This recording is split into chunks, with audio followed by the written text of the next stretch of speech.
What's people? What it Dooski people? We are back with another one. It's the Bucktalk podcast, episode 3. And we have another special guest, a very special guest for me at least, that you are about to get to know. So I'm here with the only one, the special one, the best one. um, Iman, aka Honest, aka Sister Meth. I'm so happy to talk to her today. So, my sister, how is it going? How are you doing? Thank you for being here. What it dooski?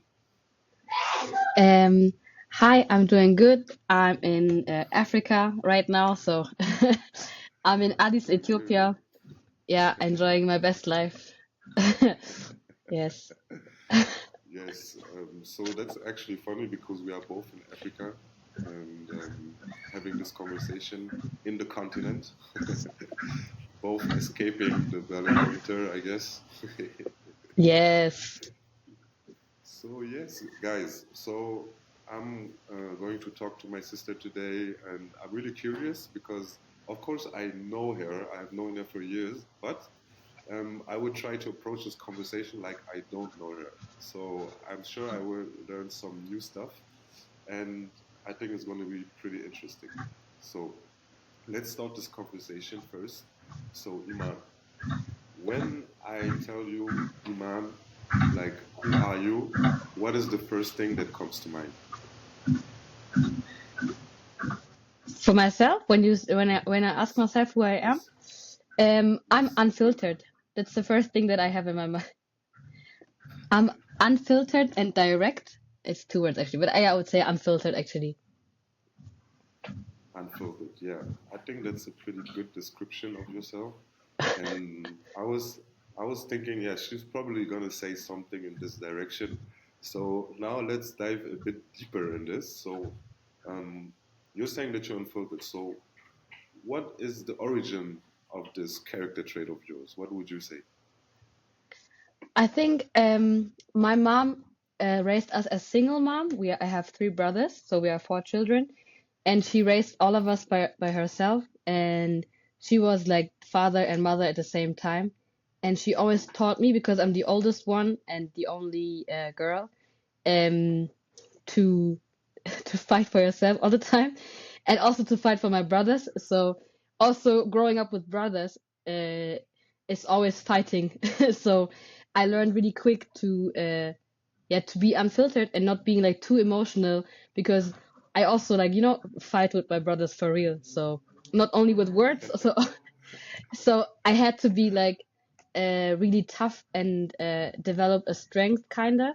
So, and this kind of character trait also helped me during my growth as an adult, to survive also the society and also the different difficulties that I have in life. So I would say my family, and especially my mom. She just shaped me actually.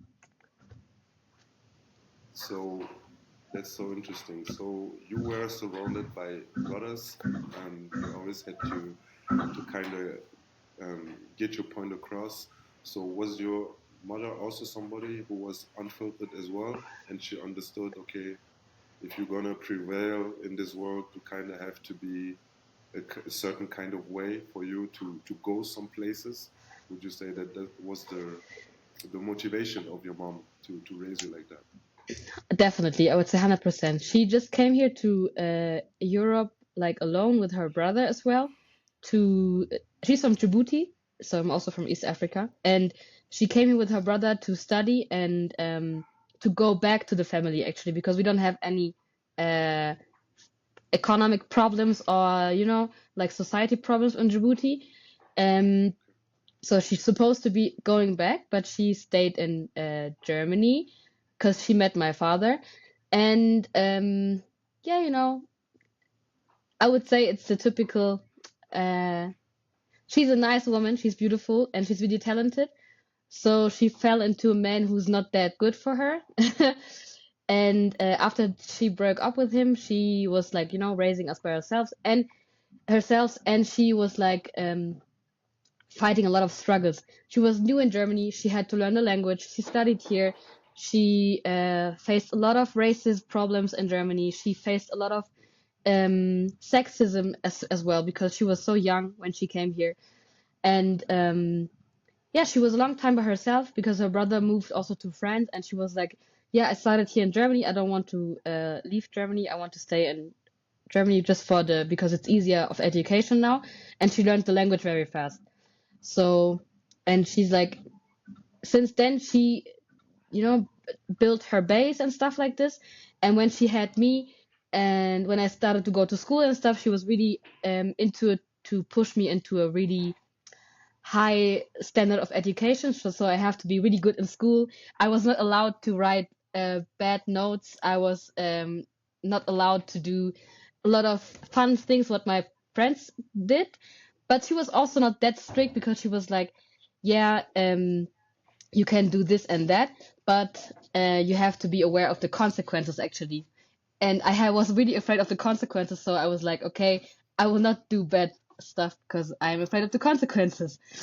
Although I don't know what the consequences were, but my mom, her facial expression was so unfiltered as I am now, so I was really afraid of this to, yeah, to face it. So I think, yeah, she was like, until now, when I'm having any kind of problems, she's like, yeah, you're a black girl, you're an African woman, you have, you are by yourself in the world, actually, you have to fight for yourself and stand for your position and for your opinion and don't lower yourself down.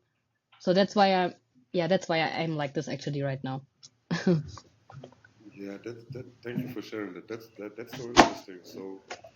So your mother actually gave you pretty early an awareness that you are a black person in a white country. Is that correct? Yes, Okay. of course. So does that also stem from her like being of course she came here and she had to face a lot of adversity because well Germany is was Germany was back then. I can imagine it was pretty different than it is today. I can imagine that my mom, for instance, she had also to face the same stuff that your mother had to face in some kind of way. But were your mother also before she came here already like how do I say it? Um, Standing in her blackness and had like a position as far as like her skin and stuff, her color. So the like I think you know what I mean, right? Did she already have like a position to all of that before she came to Germany, or did that came from coming to Germany and then she was like, okay, I see how it's going down in this country. I need to prepare my child Mm. for No, I whatever think she had it is before going to because she was happen also by like her growing up here. she got raised by her grandma and by her sister, so she doesn't had any parents, and so she was just raised by women already.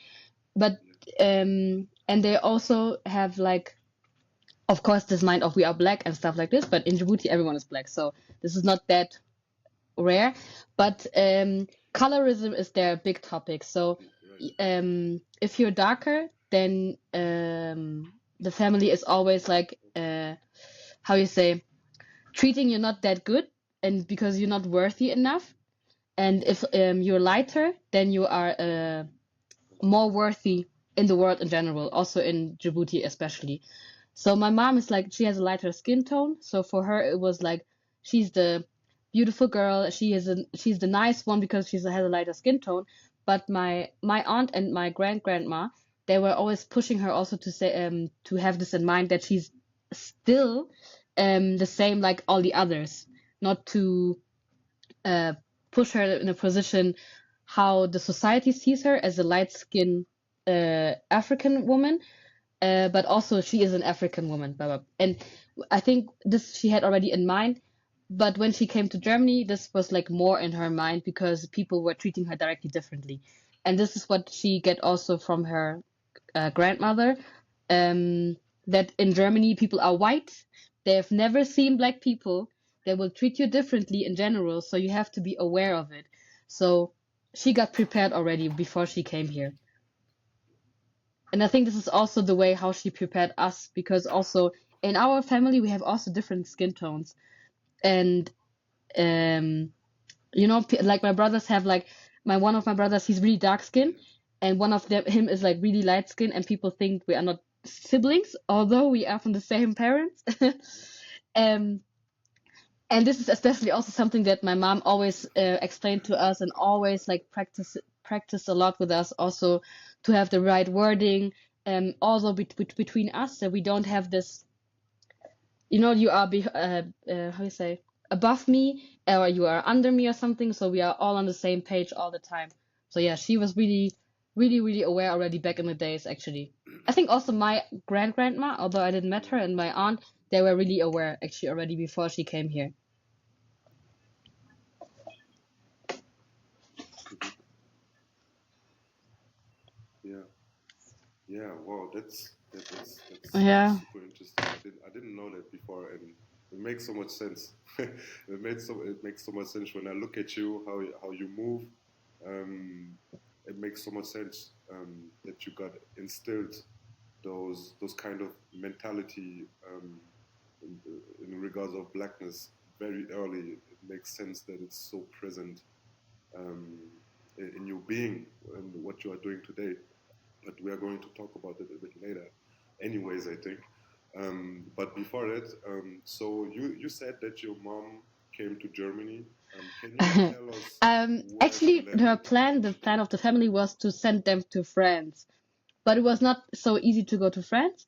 And no, my mom should be going to Canada, and my uncle should go to France. So Oh, okay. my uncle was really, really easy, because the Djiboutian passport is like, we are French colonized, so it was easy to go to France. My mom wanted to go to Canada because we have family over there in the French part. Um, Right. but then she got stopped by the police in Frankfurt. So they tried to, and if you were, when the family said, when you got stopped by the police, then you have to say you're not from Djibouti, you are from Somalia, because there's war happening. Because if you say you're from Djibouti, then people were gonna send you back in Germany, because you have no problem, so you have no allowance or no right to stay in a country um where they're just helping people from war, or like economic war and stuff like this. But Djibouti has no problems, so actually they were gonna send you back because you have no problems. So she just put her passport away. She threw her passport away, and she said, "Yeah, I'm from Somalia." So then she got the how you say, uh she got searched. She got the whole um run through of everything, and then they said, okay, we're gonna send you to an camp. You can sit there, and you're gonna figure out how we're gonna move with you anyway, how to blah blah blah. I don't know the English wording right now. Um, and then she stayed in Frankfurt for a couple of months, and then Right. she was all by herself all the time. And then she got moved to a small village close to Marburg, and then there she met a lot of people from Somalia, and also from Eritrea, because people were fleeing from Somalia and Eritrea because there was a lot of stuff happening. And then she got friends with them, and they helped them. They helped her to find a own flat, and she went to school very quick, because she was also so young. So she was doing her Abitur quickly, how we say, the A levels, and then people from there helped her also to get to a study. So then she started to study, because she had to throw everything away. She was not supposed to bring her papers and everything what she had already. So she missed actually 2 years of education just because she stopped in Germany. So then she started to study in Marburg, and then through that she came to she spoke already German. Then she met people from sports, so she started to do volleyball. So then she was really good in volleyball, and then there was a scout there, and then he was yeah, saying, "Oh, you are really good and really talented. You Nice. can we can bring you to a higher region. I don't know how you say when you a higher league. Yes. Then she started to play more volleyball, and then she Higher got into league. Yes, Regionalliga. yes. It's like regional league. Yeah, it was really dope. She had like a lot of stuff going on. So she Oh, that's dope. ended her studies. Then she worked in already she was working. Then she was playing volleyball, and she was also thinking of making volleyball to her as a work. But her family was saying no. You were not going out of Africa to do sports. This would be no money. And she was explaining, oh no, he's really a lot of money for this and but then she didn't get permission, so she was doing volleyball only for hobby actually, but like a high quality hobby. And then she met my father, and then she got Yeah. pregnant really quick, and then I came. So then she had to stop volleyball. Um, but yeah, yeah. Okay. Okay. Yeah, that's amazing. Like she's an achiever. Like that's crazy because now I feel like when I look at you, I feel like I see a shadow of your mom just behind you, right? Because I think there's a lot of similarities between you and your mom, right? So even the way that you are like telling the story in so much details, that shows me that you talk a lot to your mother, and that she told you her story, which is kind of also proof of a kind of Yes, we are close actually best relationship that you friends. guys have. Is that fair? Is that fair to say? Who- Yes. yeah, I think yeah, Nice. no one knows me better than That's her. nice. That's nice. Okay, and yeah, I think that's really beautiful because I think you probably also know it by living in Germany. There's so many family stories where that isn't the case. So I think that's really a blessing that you have a 100%. close relationship to your mother in this case. And just for context, like He's from your dad, like Djibouti and Ethiopia. is he from originally? Like And he was here. from where?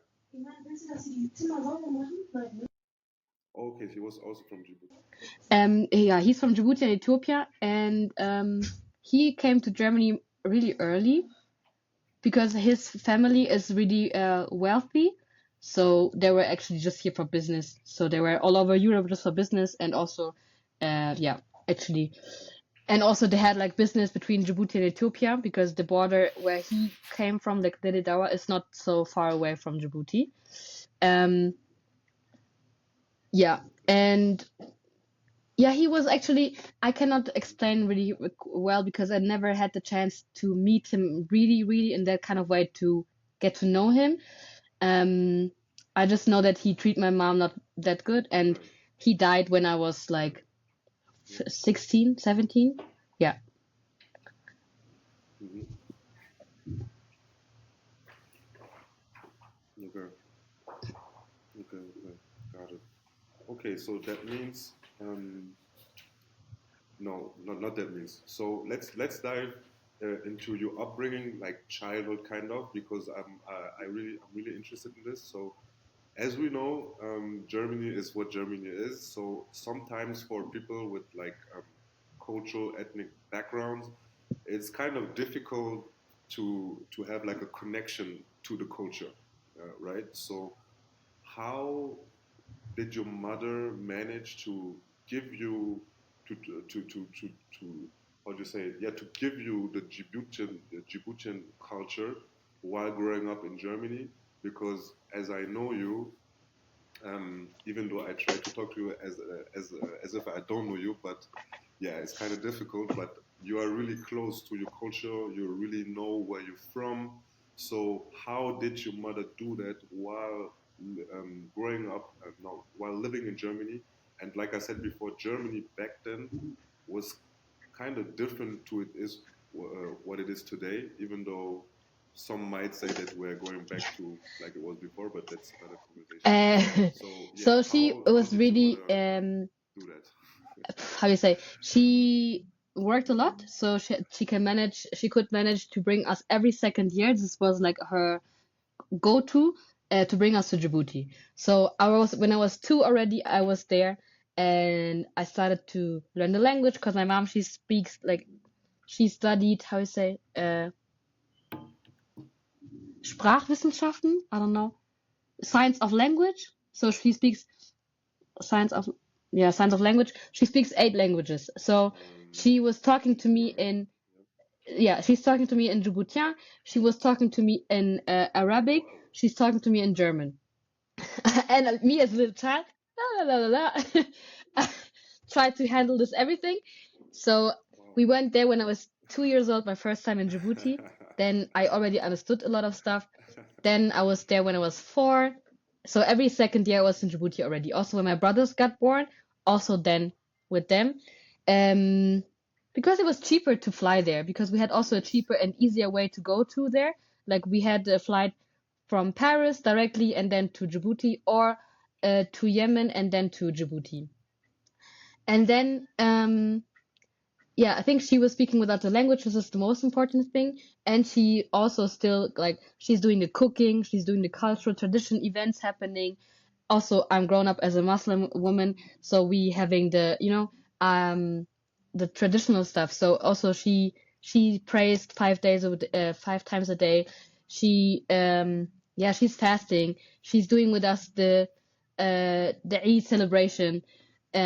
She's doing with us because we have also a special holiday, the Independent Day of Djibouti in July all the time. So we were driving also to France, to family there. We have family in Lyon and Bordeaux and Paris, and there's a celebration really big. So we are also there every year when I have time. Nowadays I'm too old. I don't have time anymore.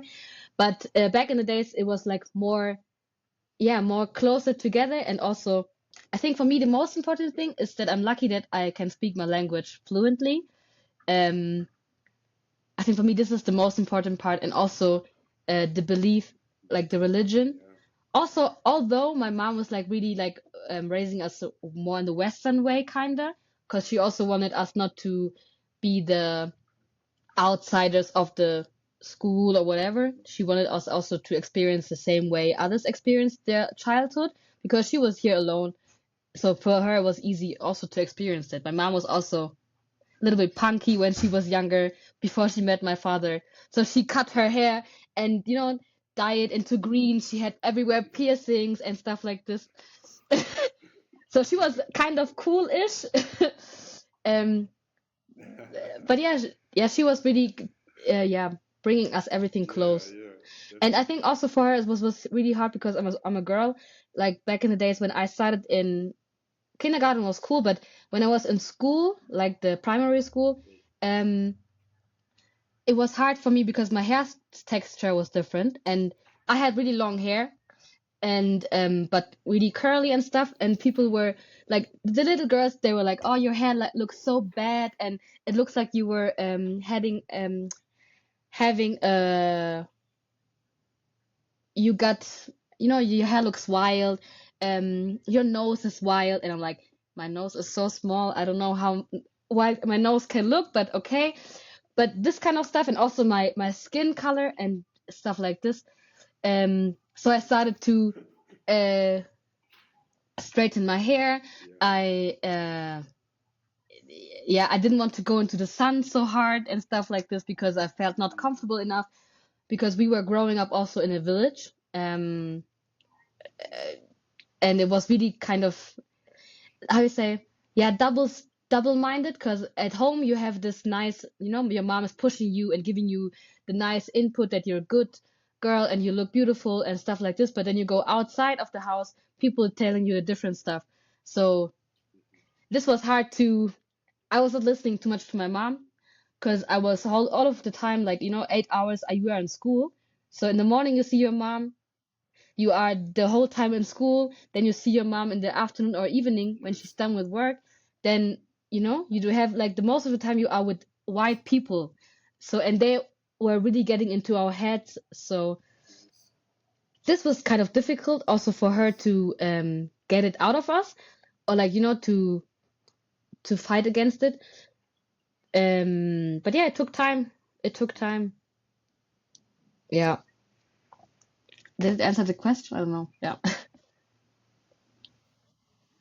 Yeah, that's crazy.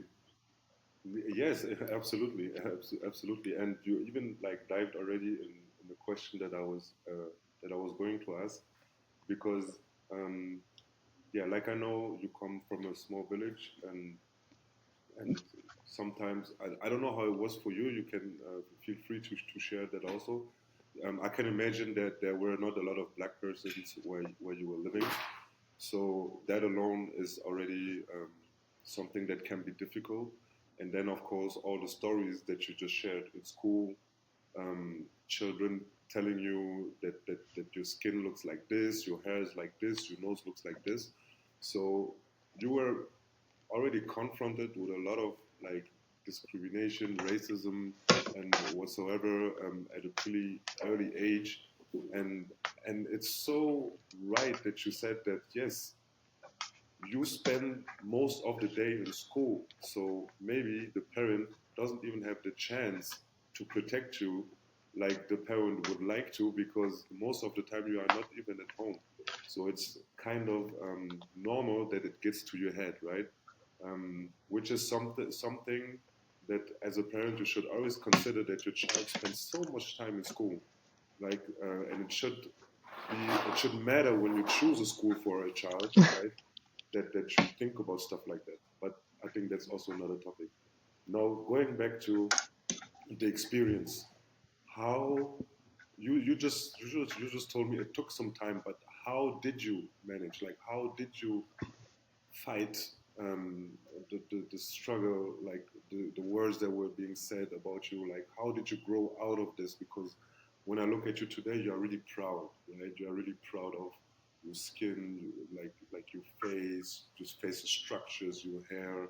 You're beautiful, right? You take pride in it. So how I did think, you of grow course, as a like my person mom plays still a big role. during all of And this? I think also my family members, when, because we don't have so much family in Germany, also when I visited my cousins and stuff, they were also facing the same stuff like in France, for example. Um, but it was not like the same because your family is telling you, yeah, it's not the right thing what they're telling you. So I didn't listen to my family that much. So I think for me, how I fight it or handled it the best way was when I started to dance.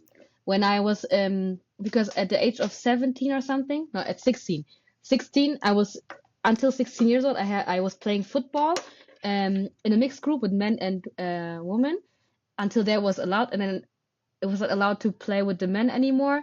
So we had to play only with the girls. And then I was like, no, I don't want to play only with the girls. And then my mom was like, okay, I'm bringing you to the dancing school. So she brought me at the age of 17 to a dancing school. And then there I saw like, of course, it was still like a lot of white people, but there was also a lot of black people. So that there I had a first black male teacher and also a black girl teacher. And I was like, oh, nice. And they were celebrating their hairstyles and also the way they were dressed. I was like, oh, this is how I know my family's dressing, and you know how it is on MTV and stuff. Oh, that's so cool, blah blah blah.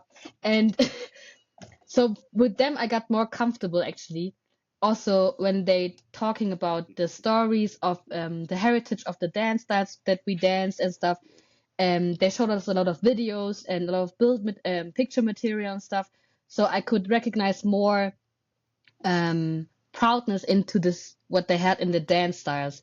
So I think for me, um, having the first meeting with dance was also the first meeting to accept myself more because then I felt more comfortable. I think everyone knows your family can tell you you look beautiful and you are this and this and that, but under conscious, you still have these words in mind from this bullshit white people. And then you go to a different, like really neutral space where also a lot of black people are, but also a lot of white people are. But this kind of way of the understanding of being black was differently. It was not that your parents said it or your family said it. It was like they are like this. They don't have to say it in general. They are just like that. So for me, this was like the first turning point.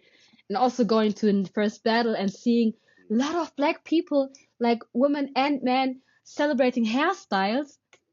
For me, this was like the first turning point. I just stopped straightening my hair.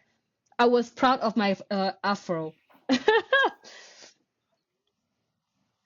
Yeah. Yes, yes, yes.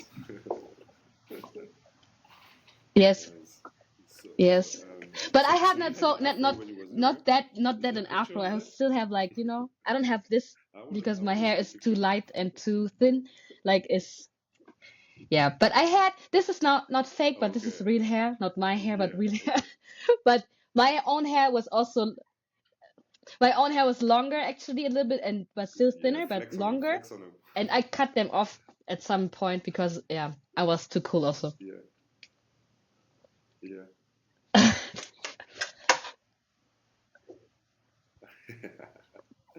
Okay. This is so dope. But this is so dope. So literally, dance, dance gave you a way for Yes. acceptance of your own self, kind of. Is that fair to say? Yeah, that's so cool. I think that's like a perfect example of what dance is there, right? 100%. This is exactly what dance is about and should be about, right? So this kind of of notion that we are all the same and that we are all celebrating each other. That's exactly what dance is there for. And so I'm wondering, Yes. so when you went Actually, not hip to your hop. My first first dance dance class was classes, locking, was that hip and hop? there was a white girl. She's nowadays a good friend of mine. It was locking, but she was, I think, my first Ooh, class. She was already teaching some history input, and she was showing us nice. videos of people in the States with oversized suits and stuff, but also with the fros and the nice hats and stuff. And I was like, oh, that's interesting. That's nice. And then she started to explain the different movements, also the names and why they got given like this. And I was like, oh, that's interesting. And then she said, oh, if you don't like locking, you can also go to hip hop. Then I got my hip hop class, and there I met my male teacher. He was like really cool. He was like his first sentence was, you don't wear leggings, you don't wear tight clothes, you only wear oversized clothes in my class. Because this is hip hop. And I was like, okay, whatever. Yeah, yeah. Uh, nice, nice. And quick one. As far as music that you listened like at home Yes. or on the way to school My or at uh, my school, mom, because were you already listening she's the to hip youngest hop, in her family, or did she you was start? already listening to the Western Okay, stuff. So she was, when I was younger, she already listened yeah, to Erykah Badu, D'Angelo, Andre 3000, so all the beautiful stuff. She's also a vinyl collector, so she has a lot of vinyls and stuff. And I think I grew up with this already, but also a lot of Ethiopian jazz. Yeah, yeah, Ethiopian jazz is my thing, and also Ethiopian music in general, because she was also trying to give us this kind of our heritage because we didn't have this from our father, so she wanted to give us on that kind of way, and also a lot of funk, because in Djibouti actually all the music is based on funk actually. Yeah, this is really funny. Yeah. nice. Yeah, that's super cool. Nice. Okay, so you got also like some nice musical education from Yeah. yeah, yeah. She's No, a superstar. she's her. Yeah, she did a thing definitely. Yeah, yeah. I see that now. Yeah, so cool. So okay, first hip hop classes. Now you are into dance and you're loving it. From your first classes, you're like, okay, this is amazing. I'm being celebrated here. So how does your journey continues with dance in your life now? Right? I'm 17, guessing now you're 17, in your teenager years, like what, 17. like Yeah. 15, 16 years old, something like this. Is that correct, or is it 17? Okay, 17. So how does it go from there? You're taking your first classes. After the class What stuff, happens then? Like as then far the as three dance in teachers, your I life? had like a house, hip hop, and locking teacher. They started to build a formation. Formation means you dancing for competition. And then they built up a big group, so I was part of this group, so it was cool. But I was not good in choreography, so they always put me in the back because I was not good at all. And they also we were competing in different competitions, and also um because our dancing school we had like really blessing because the owner of the dancing school he was also in Djibouti, so that's how we connected because he was just making holidays in Djibouti. And nowadays, bless up, shout out to Bernd. Um, Oh, he's now that he should be like in this end of 70s, yeah, end of 70s, and he sure. was also allowing my friend, the locking teacher, to arrange her battle, her first own battle. He helped her to organize this. So this was my experience to go to a battle as well. But before the formation, we also had in every holiday, like every vacation of the school, we were there for 2 weeks in a camp, kinda. So we got tortured. When I say tortured, we got tortured. So we were like doing running in the morning before breakfast. Then we had like already before breakfast like choreography class. Then we had to breakfast and choreography again. So we had a lot of dancing, dancing, dancing. Like 2 weeks only dancing, to have as a result that we have a good choreography for the competition. So then the battle started, and then we were there as a competition group, and we also saw the first time, for me also, first time different dancers all over the world because this battle was international already. So I met international dancers and international choreography groups. And I was like, I cannot handle it. They're so good. I cannot handle it. But yeah, we managed it kinda. It was okay. But yeah, the footage is like um yeah, I'm just laughing out of myself because it's so funny to see how bad I was. For real, I was really bad. Although I had a lot of good practice, but I was really bad. And at one point, my teacher was like, "Yeah, you should do like more, maybe more freestyle. Choreography is not your thing." I was like, "Yeah, maybe you're right." And then we started to do freestyling together. And then she was like, "Yeah, you're kind of cute. You can like, develop yourself and as a freestyle dancer. I will just pick you up to go to battles." Yeah. And then I was already 18, and my mom, she was like, she wants to bring you to different cities in Germany just by herself, and she will pick up Yeah. different people in one car, and but we don't know her. And then my teacher was like, "No problem, I will go to you, talk to your mom." She talked to my mom, and then she was like, "Okay, you can take her wherever you want to."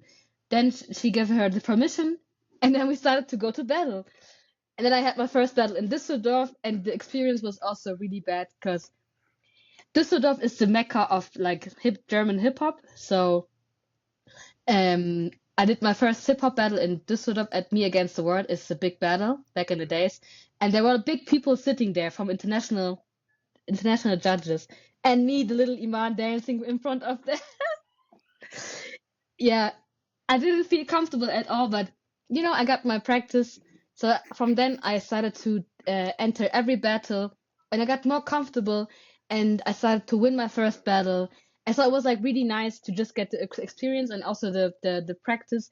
And I had a lot of pushment of my teacher, Ina. She was Nice. always like, push yourself, and just be you, and don't get yourself into a box. Like, you have like a interesting style, because back in the days my hip hop was really softy. I was really soft, and my signature was also my head.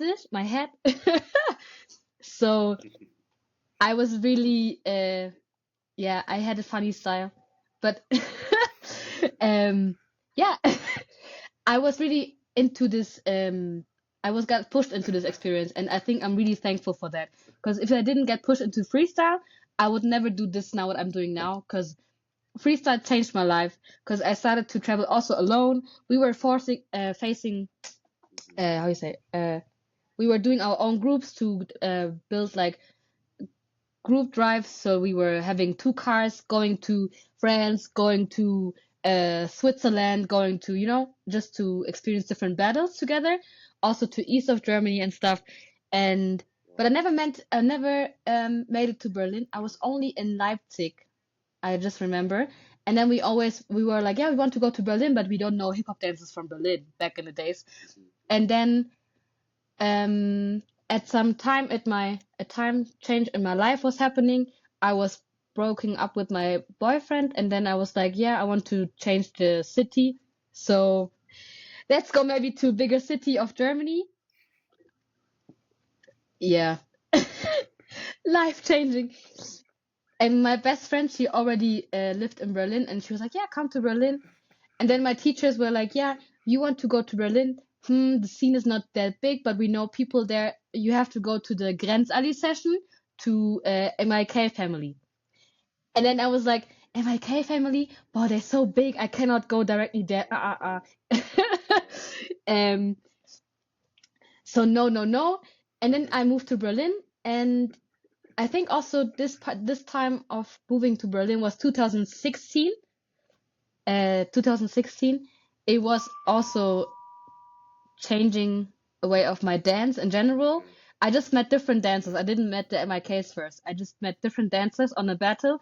I was there by myself, and I started to meet popping dancers and hip hop dancers, and they bring me to different. It brought me to different sessions, and they were enjoying my style. And I was like, oh, yeah, this is the. I'm from the south of Germany. This is the nice. This is our style. Yeah, and then I was brave enough to go to the Grenzallee sessions, to the MIK sessions, and this was really the dopest sessions in general. Because back in the days, there were like a lot of hip hop happening. Okay. It was really, really, Grenzallee was the spot to go to. Yeah, it was really, really dope. Yeah. Yeah.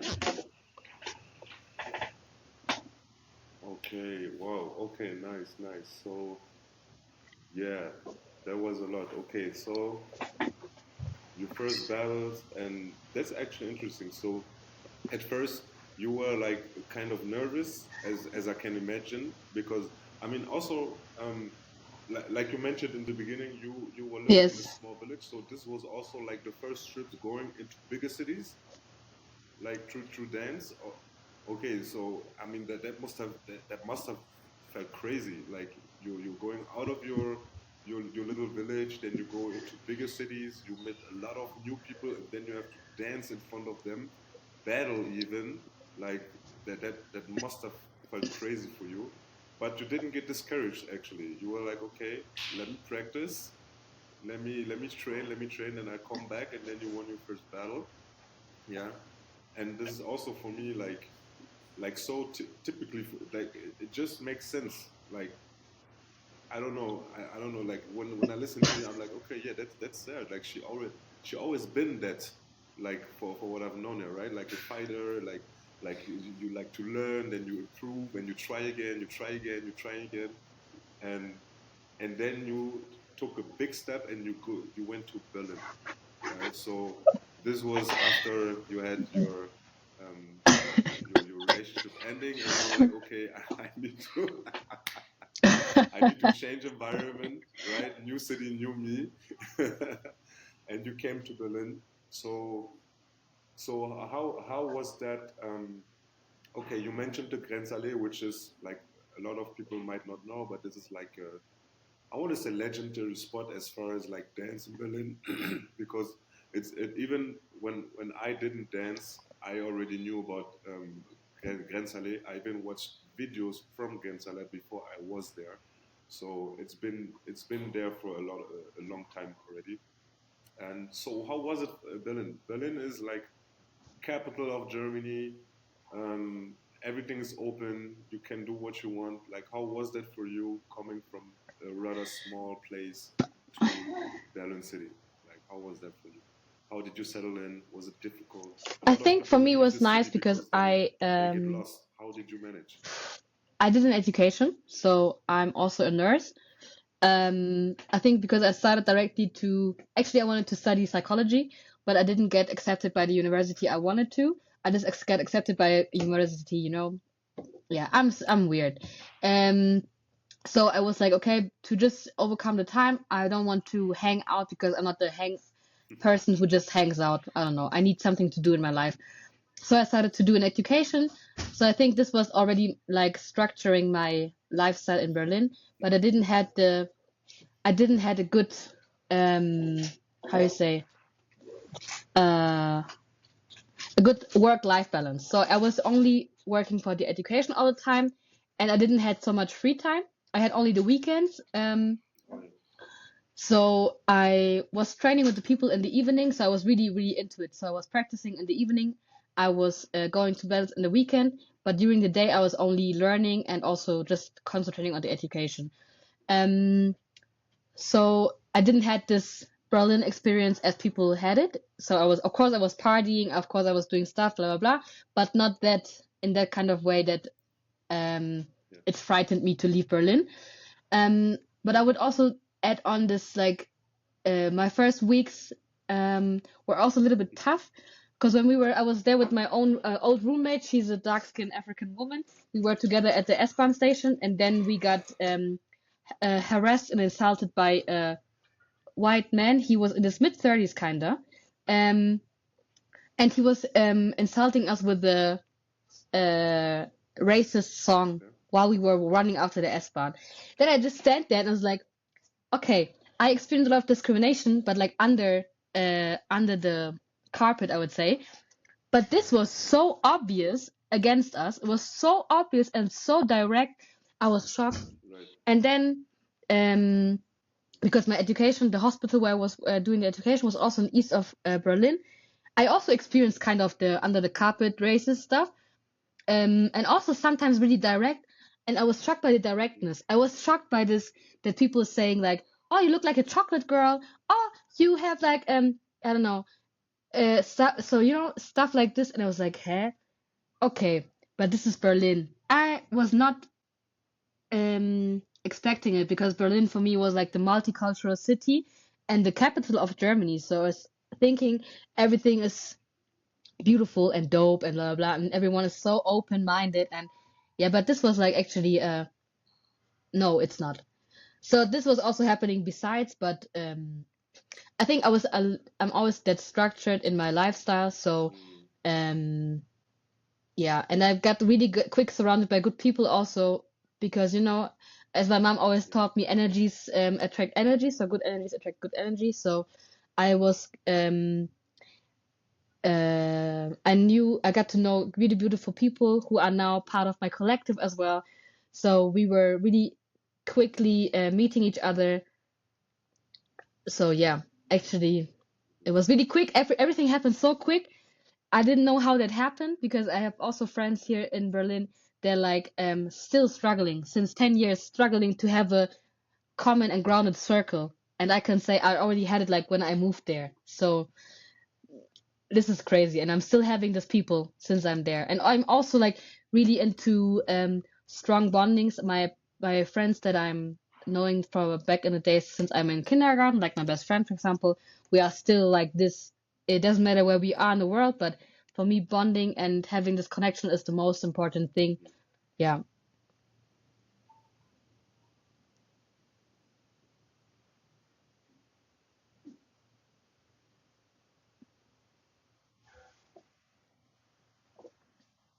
Yes. Yeah. Oh, that was, yeah. You still hear me? Yeah. Okay. Yeah, that's so dope because, um, yeah, it's so dope because yes, a lot of people in Berlin they struggle with yeah, having the right environment as far as people. So it's really dope to hear that you had the blessing of meeting people right when you came because that guys, I'm telling you, this is not normal in Berlin. Trust me.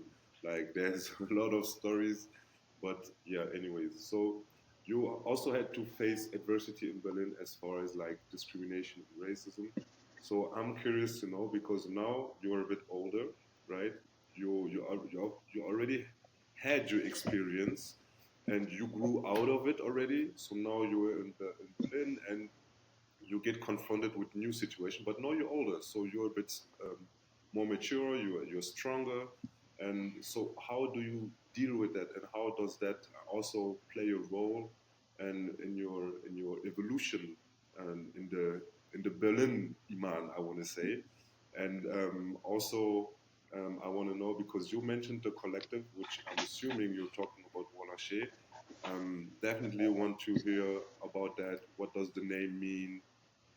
What does the collective mean? What are you guys doing? Because you are doing many great things. And this is also the part where it gets tricky because you are doing so much, and we will try to attack everything that you do in the small amount of time that we have. I think But yeah, I please can quote my friend share some Ina, of my it. teacher back in the days.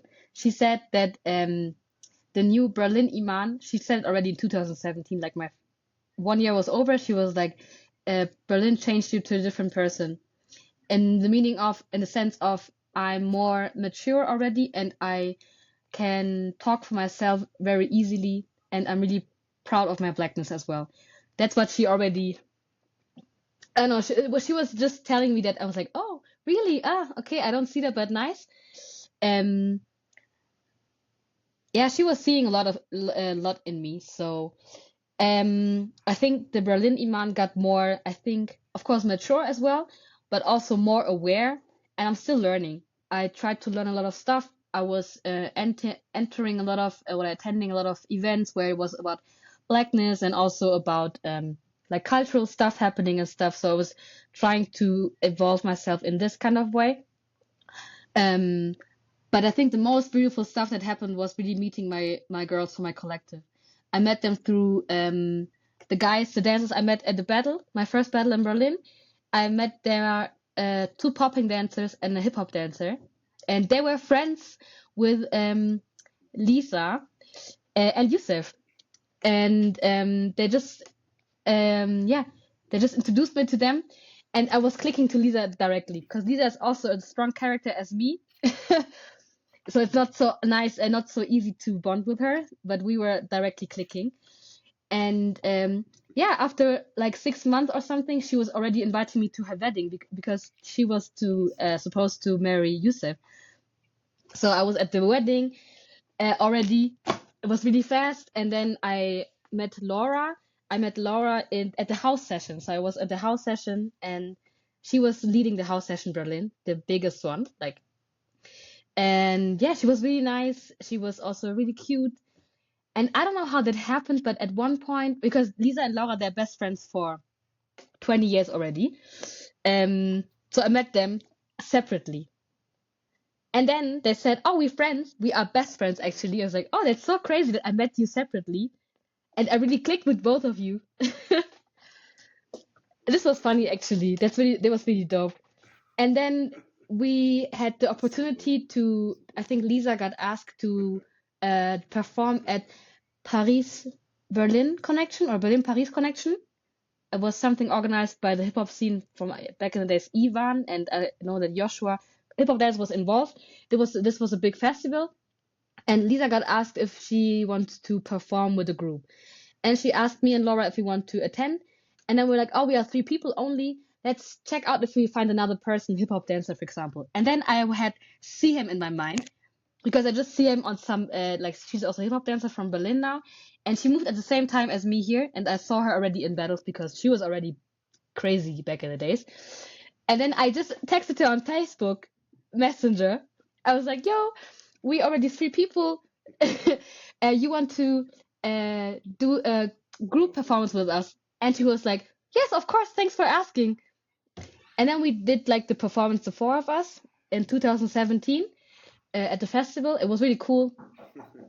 And in 2018, we were like, yeah, uh, we were thinking of building a collective, in the sense of supporting each other as women in the hip hop scene because it's everything is so male dominated, and we wanted to, yeah, to just like support each other and push each other to a next level. So then we're like, okay, now we're four of us. Let's put different people also inside, and then also back in the days, also new name, but also old name, Alda. I knew her also from my city, but also from Munich when I was there on the battle. Um, yeah. wait a second. Oh, yes, I knew her already from a battle in Munich, and she was also living in Berlin. So from this part, so we all moved to Berlin randomly, Mhm. and then we asked her also to join the collective. And then we're like, okay, we also met nice dancers at the Grenzallee session. at the youth center, Diko and Malika. So then we were like, okay, this is the nice amount of people now we have. We are 7 nice, beautiful girls. We are 4 African people from the diaspora. 2 people like Laura and Lisa, they are married to African men. So we have the same mindset in general.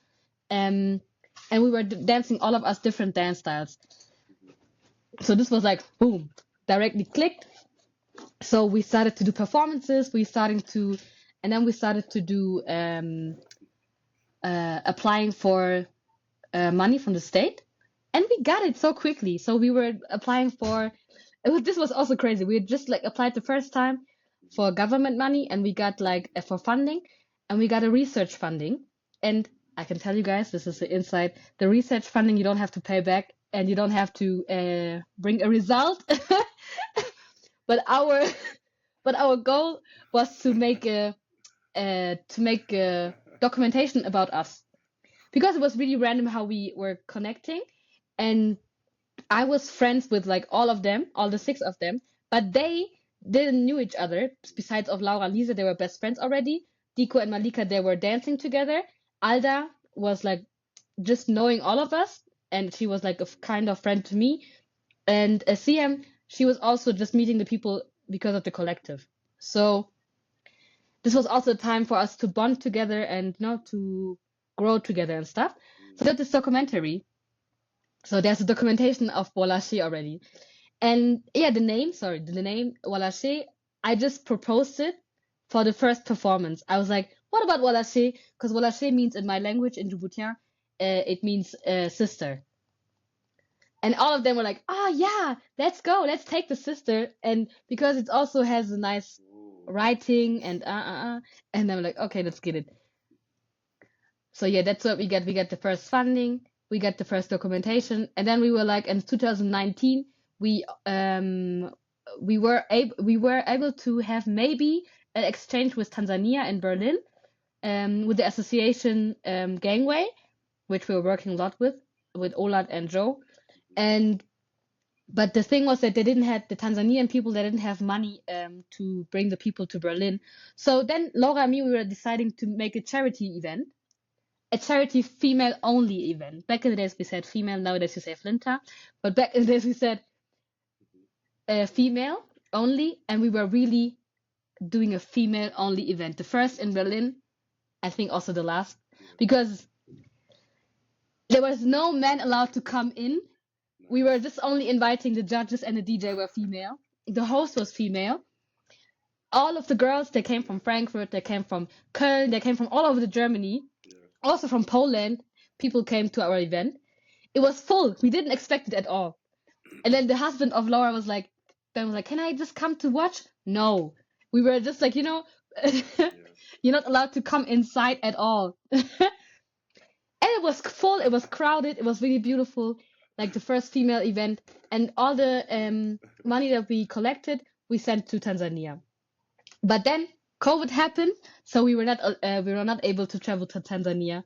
But at least they got the money, and they could like buy themselves some computer stuff and whatever. And then COVID happened, and there also we were doing, we did a lot actually. We did so much. We were we were applying again for fundings. We were applying also for we were doing battles as well. We have a battle called Unfolding Forms. Back in the days, we just said we had another name for it, but now it's switched to Unfolding Forms because we wanted to have like one name for event in general, because it's easier to have it in mind. But I think, we just had also in one battle, but it didn't have the name Unfolding Forms. It had another name, but we did it at the Grenzallee, and there I think before a little bit I met Miki, the crump dancer, also a good friend now.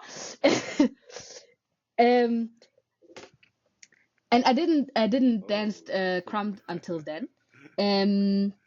I just get to know crump when of course, because of Diko as well, because Diko was in our collective, and she was then also dancing already crump. Yeah, she was also dancing crump. But yeah, we were already there. Yeah, we have like in general, Walache and us, we are doing like cultural events, we do dance events, dance battles. Um, we doing we try to do exchanges now. Let's see how it works. And but the most important stuff is that we go on a political side now to open the doors for people from our scene, from our community to get money, funding easily. Because we are always facing, when we started to do theater work as well, we were always facing the problem of we are not contemporary dancers, we're not classical dancers, we're only from the hip hop community. So we're not that worthy enough like contemporary dancers, so we have not the same skills or the same knowledge. So we should try it somewhere else. But we were always like, okay, no, we're doing our own stuff. We were going to do our own stuff, and we never compromised ourselves. And then we had the opportunity at, I think this was at COVID, yeah, at COVID time, because COVID happened, we were not allowed to perform on stages, but there was a girl from nicht Uferstudios, Hau Theater. It's a big theater in Berlin. She had a funding for Tanz im August, this contemporary festival where only like contemporary people got invited. She opened up a new category for underground dancers. But you can imagine you have this big festival with contemporary choreographers and dancers, and then we are the side effect, the underground dancers. So this was her special project, and we were in a special project for 3 years. Right. The first year was like doing a video documentation of us dancers, and the second year was doing solos or duos. So I was doing a duo with a friend of mine, and then there was this third year I was also doing a duo with Lisa. And in these 3 years, we learned a lot of the theater world, that we are never get accepted as underground dancers, because they tried to force us and to compromise us into their own category, and also always to lower us in our qualifications in general. Um, Yeah. so it was really kind of difficult to handle this, because all of us we like to do theater, but no one of us did the education as a theater dancer or classical dancer in general. Besides Tico, she started like in, I think, 2021. She started her education, or 2000. Yeah, she went away, so Dico was out already. But all of us, the rest of us, we were doing performances by ourselves. We performed at different festivals, from battles or like cultural events, but we never had the opportunity to dance on theater stages. So this was still our common goal, to go on a theater stage and stuff like this. So we had this 3 years of experience of being a side character in the theater. Um, and then we were starting to apply for fundings for bigger stuff. So then I just got the opportunity to perform in another company. So I was doing already theater work. I was experiencing like European theater a little bit. So I had the opportunity by myself, and also all of the others a little bit. So we were doing it by ourselves a little, the theater stuff. So we gained experience to put it in our work now. And now we had the experience and also the nice result of our hard work. We got this year the funding of the government for the big funding that actually people only from the contemporary world will get. We got the funding of production funding. So the first time we had money to pay costume design, to pay music design, to pay someone for the, everything, to pay ourselves, to pay our work, to pay our rehearsal. So this is everything behind the curtains. So as a dancer, also as a theater dancer, you have so much work besides this performance. Performance is just like a small thing. The work before and in between is the biggest stuff. So this, we never got paid in general. We only got paid for the performance. So this time was the first time we got paid for the research, for the rehearsal, and for anything else. So yeah, and then we were also we're playing at Sophienseele. This is also big free theater in Berlin, and this is already like revolutionary, because we're also opening doors for people after us, because it's like it's not so accessible for people from our community to play at like bigger theater stages without any education and without any vitamin B stuff, because this is how the world works as well in the theater. It's always about vitamin B. So we didn't have this. We only got our own words with the funding, and also people from the funding, they came to see our performance. And then also people from the house, from the theater, they were like, oh, this doesn't happen so often that people from the funding also watch the performances, what they got funded. And they were like, oh, yeah, that's Nice. yeah. So what I say, and so our collective now, we only three now. We again, like That's nice. uh the inner circle, Lisa, Laura, and me. We are three only. The others we lost on the way, but Yeah, they're still in our hearts. We're still cool with them, but they're not yeah, on the same path as us. But yeah, the collective, we're doing a yeah, lot, and we also got like money now for 2 years for our festival, Unfolding Forms. So I think we do like a lot of stuff, and our hard work got seen now, and also it got paid off that we, yeah, got all this weird comments, the weird critics and stuff like this, and the weird eyes that people got on our stage, like, oh, you're from hip hop dance? I don't know if this fitting on our stage. But yeah, I was talking a lot. I'm sorry. yeah, yeah. No, no, it's amazing. I think it's mind blowing, and I hope people are paying attention because I feel like there were some gems as far as how you can conduct yourself as a dancer if you wanna like do stuff with dance, right? Because I think a lot of dancers they are struggling, right? They are not really like they live off of dance, and they are just struggling as a dancer, right? It's not like Germany is like a country where you can get No. like paid huge amounts of money as a dancer, right? So I think there are ways to do projects to get paid, and but you have to know how. And I feel like you shared some things, and I hope people and dancers are really paying attention because what you guys did over the past years is just amazing. And the crazy part is this is just like some things that you listed. I'm sure there's plenty of more stuff that you did. And also it speaks to the amount of work that you achieved over those years, and it's just crazy. I had the chance to be a part of some of this stuff, or some a bit closer, also from a bit afar, and it's just crazy. It's so much work, guys, but it's worth it. But you have to do it. Like you have to know what to do. You have to know where to go, to who to talk to, and yeah, I really hope people paid attention. So yes, that was a lot. So let's circle a bit back because I'm really curious about that. You guys did the all-female event, which sounds revolutionary, I want to say. I don't think there's many events like this happening in dance periods, right? So how was it seen in the Berlin dance community? Like, did you get support from the dance community? I mean, of course, the female loved it. So when I'm saying dance community, I'm talking about the male part, of course, right? So how was it? Was They it were fucked up. welcomed, or Most of them were just how fucked up. how did what happened? Because it was that people said also, most of them that said, yeah, you dividing yourself from each other, from us, you dividing yourself, and this is not the right way. We should go together, blah blah blah. And I don't see the sense of doing all female because we also respecting you guys, and you don't need that, and we don't need this. We don't need this.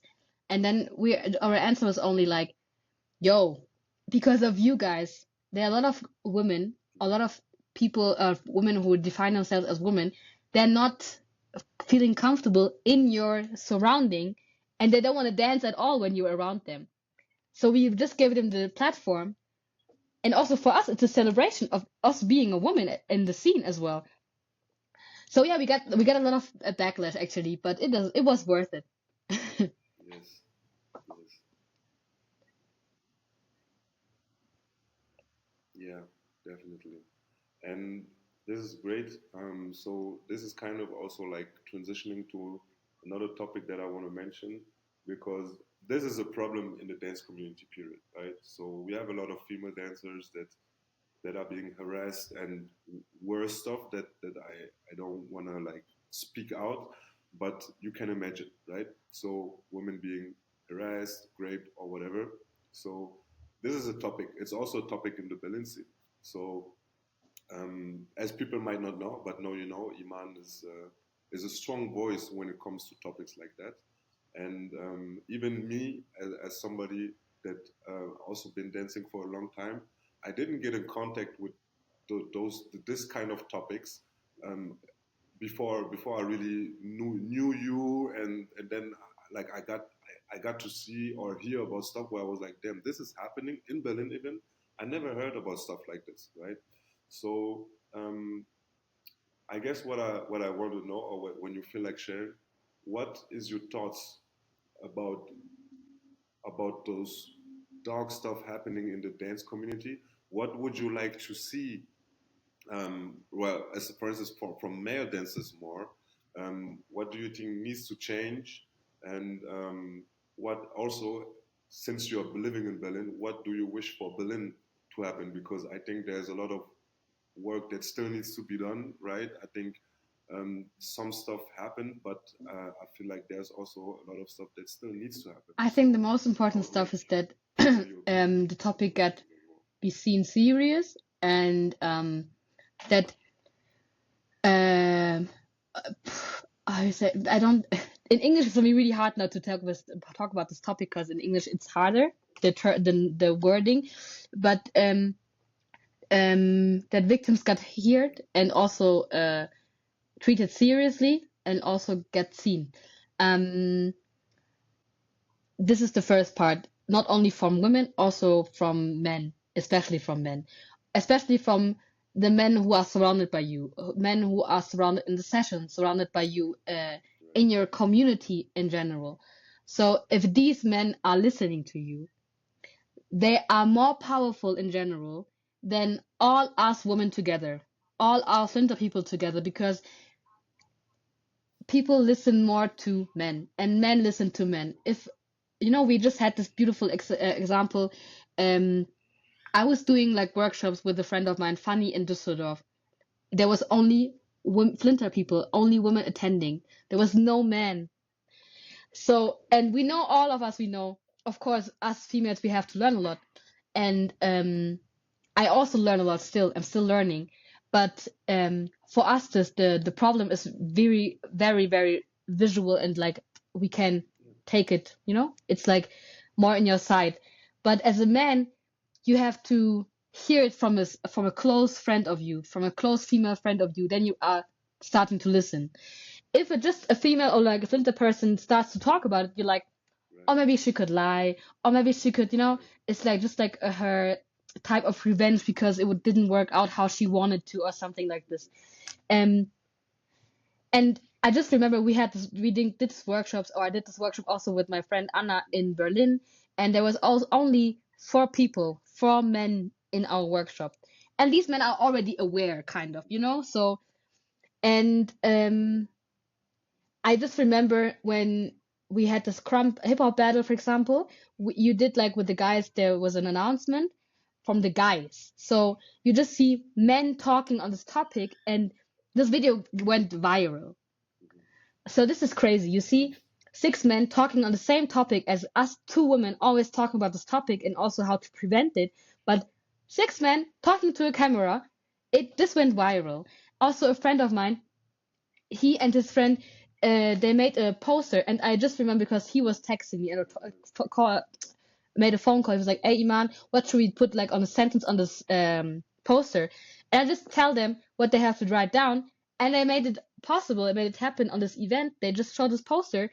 This picture went viral, and it's crazy that men got this huge voice. And I'm always telling my friends, this as yourself as well, my male friends around me, they have to speak up because there's nothing possible that I'm talking about this topic, Yeah. and my brothers around me, they're not talking about it, or they're still supporting these kind of people. Because of course they're like, the percentage of people, of women, of flinter people lying is they're still there, like 30%, 30%. But most of them, the 70% of the Flinter people talking about this topic, they're telling the truth and no one is listening. So I can listen and I can help her, but the people who can help her the most in general are the men in the scene, in every scene. So for me, it should be like also, especially when we live in Berlin now, we have a lot of unaware people walking around. For example, being on the microphone, being organizers, being I don't know, community heads or however they call themselves, um, and never talk about this topic in general, or like they start to talk about this topic because it was just now like a fashion brand now, because this topic was like 2 years now. It's you know it's really up to date and everyone wants to talk because it's really it's in. So yeah, for me it's really important that people educate themselves, especially the men, Yeah. educate themselves on this topic and try to listen beside the lines as well. and Yeah. and please always, like, think about, it could be your sister, it could be your daughter, it could be your best friend as well, it could be your wife, whatever it could happen to you as well so quickly. And then you start to listen. So we Yeah. let's not wait until this happens. Yeah. Yes. Right. Right. Yeah. This is so true, and I think one of the first things, really, as a man, speaking as a man, also that we have to learn is that, yeah, of course there are people lying, but like you said, a lot of people are not lying, and in the first instant, the first reflex shouldn't be, okay, she's lying, right? Because then it just makes it so much harder to speak up, right? And to share the story or whatever. So the first reflex shouldn't be, okay, this is not true, she's lying, she just want to get revenge or some things like that. So that as a man, that we are actually having an open ear in the first instance, right? What comes after that is what comes after that. We don't know what comes after that, right? But the first thing that we should do is at least listen, and when we then know that something is happening, that of course that we also speak up about it. So that was also one of the first things that I learned, that I had to realize that how important it is, and it was really crazy to see, like you spoke about the video that we did, um, how much attention it got. It was crazy, right? So, and we had backlash, we had a lot of support, and it was crazy to see. So there is really power in that. So Iman is definitely not lying about that. And yeah, I also do want to encourage our male dancers to take position and at least have an open ear. I think it starts with that. At least be open to hear, and then I think it will also be easier to take position, because I believe we are human, and if you really see injustice happening in like close surroundings, I don't think it will be hard for somebody to speak up, or at least do something and support, right? But it becomes difficult if you just block it right away and you're like, okay, no, this is not true, right? So yeah, this is a very, very loaded topic, but I believe it's important to also talk about it in this podcast. And yeah, let's see what happens in the future with that. So back to some other things, right? Time is running, and I could talk about like 3 4 hours with you, and but so you mentioned also hosting, event planning, and just real quick, what is an advice for you for event planners to do like successful events? You are also a host, as you might not know. She's also a host. Yeah, she does it all, right? And she's really good at it. So there's also ways as a dancer to do more than dance while still being involved in dance, right? So what would your advice be for somebody that actually just want to make money with dance? Like, could you share like some advice real quick? What um can a dancer do you to have get to position, not right? not limit yourself, and try out everything. Um, and you're gonna be slipped in every kind of category. I got slipped into hosting. I got slipped into event organizing, because it was just in my interest, and get your people with organizing, because alone you'll never be like this successful as you are with a group. Um, DJing, I started to DJ because I love music. Um, because I love music a lot, and I was like, okay, I have to try it out Nice. also, because I think for me the limitation is like the worst aspect. I'm never trying to limit myself, and also I think also as a freestyle dancer, try out yourself also in performing. Go to Yes. theater stages, because don't be afraid of performing, because we always perform as we are dancing. So this could be also a nice part. Um, and choreography, also start to do like choreographies, like start to learn how you put your dance language into this visuals, like into different people. Is it working for you or not? You can just also try it out, and you can see that, and then you can name yourself, I'm a choreographer, I'm a curator, I'm a then you have this different you have this different uh wordings on you, but then you are more versatile. For me, the key point is be versatile and don't limit yourself, and Yeah. people will see you. And I think for me, it's the best thing is that people um can never say what I am actually. They always try to put me in a box, and then when I'm in different environments, they're like, oh, you're a crump dancer, oh, you're a host, and I'm like, Yeah. yep, whatever you say I am. But in general, I know that I'm a multidisciplinary artist, and I think, yeah, try to push yourself all the time and surround yourself with people who are also having the same mindset as you. Yeah. This is also really important. And then the money comes like from itself as well. So, but the most money is in theater, I can tell.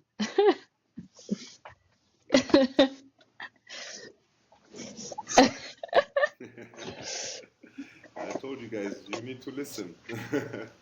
Yeah, I think that's so true, man. Like, don't limit yourself, especially in today's age. You can literally do so much, and just be genuine about it. And when I think when there's like a genuine effort put into something, then something will come out and people will respect it, right? So just do what you feel like doing, and it doesn't matter what anybody has to say about it, right? It's your life, you live it once, so you should just do the stuff that you want to do.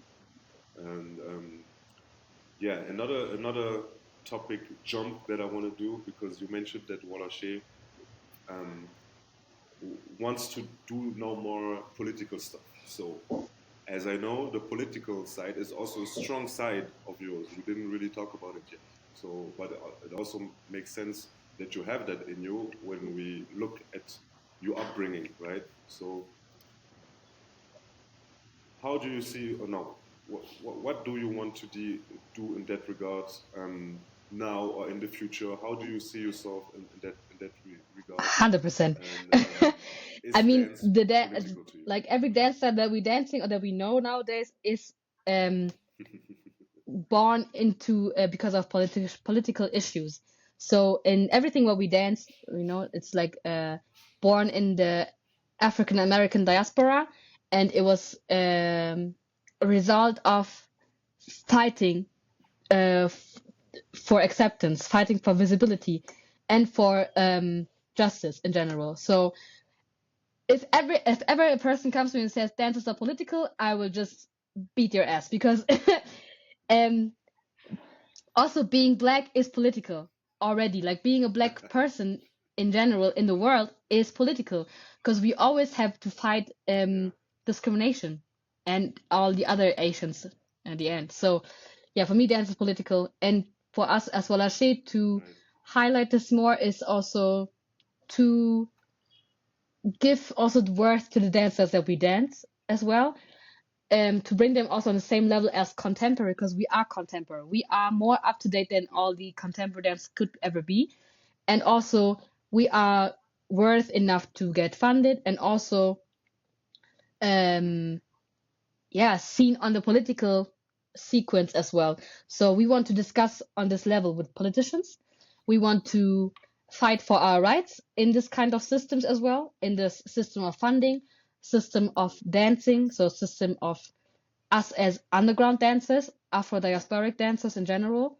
And yeah, for me, I also do some stuff. For example, my little event that I have, Green Room, I wanted to highlight only um, BIPOC artists because they have to fight more to stay on to be on stages to share their artistry in general. Or we have now another event series with my girls Josiane and Anna, Black Femme Flourish. This is also just for dark skinned women in our Berlin world, actually, to highlight them because dark skinned women in general, they're so underrated, and they are also because of colorism happening all over the world. They're also on a really underlow niche, although they're doing so Yeah. beautiful stuff. Yeah, so I want to highlight them as well. So yeah, actually everything that I'm doing is political, and yeah, dance is political. So yeah, this.